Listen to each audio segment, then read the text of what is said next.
Alexander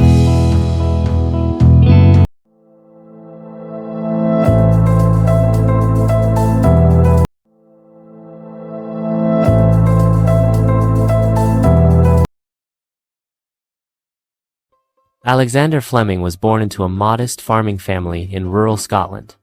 He was the seventh of 8 children. His father, Hugh Fleming, died when Alexander was just 7 years old, leaving the family in the care of his mother, Grace Sterling Morton. Fleming showed academic promise from an early age. He attended Loudon Moor School and later Darvel School, before earning a scholarship to the Kilmarnock Academy. At age 14, he moved to London and later enrolled at Regent Street Polytechnic.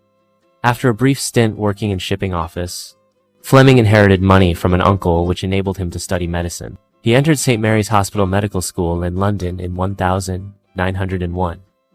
He qualified with distinction in $1,906 and began research under Sir Almroth Wright, a pioneer in vaccine therapy.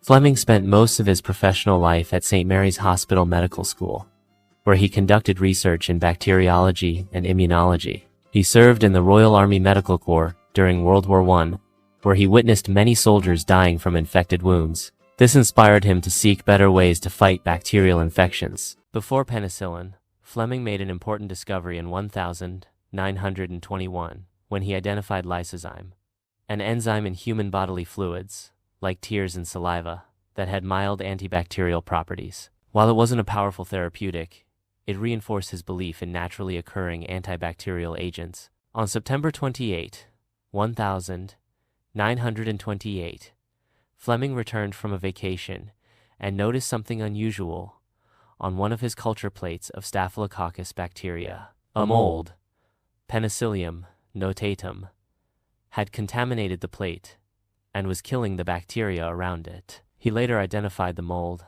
and named the antibacterial substance it produced penicillin. Fleming published his findings in 1929 in the British Journal of Experimental Pathology, but at the time, few scientists took interest. Fleming was not able to isolate or purify penicillin in a stable, usable form. In the early 1940s, a team of scientists at the University of Oxford, led by Howard Florey, Ernst Boris Chain, and Norman Heatley, succeeded in purifying and mass-producing penicillin. Their work during World War II helped treat infections in wounded soldiers and civilians, saving countless lives. Recognizing the significance of the discovery and its development, Fleming, Florey, and Chain were awarded the Nobel Prize in Physiology or Medicine in 1945. Fleming was knighted in 1944, becoming Sir Alexander Fleming.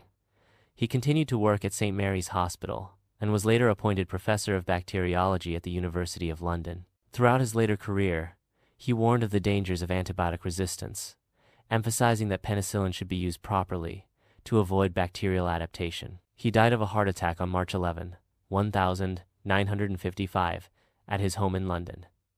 He is buried at St. Paul's Cathedral, a rare honor that reflects his global impact. Fleming's discovery revolutionized modern medicine, leading to the development of antibiotics and drastically reducing deaths from bacterial infections. Hospitals, streets, and medical institutions around the world have been named in his honor. His work laid the foundation for the antibiotic era, which has saved hundreds of millions of lives. Fleming's discovery was initially considered a laboratory accident. A famous quote attributed to him: "When I woke up just after dawn on September 28, 1928, I certainly didn't plan to revolutionize all medicine by discovering the world's first antibiotic or bacteria killer. But I suppose that was exactly what I did."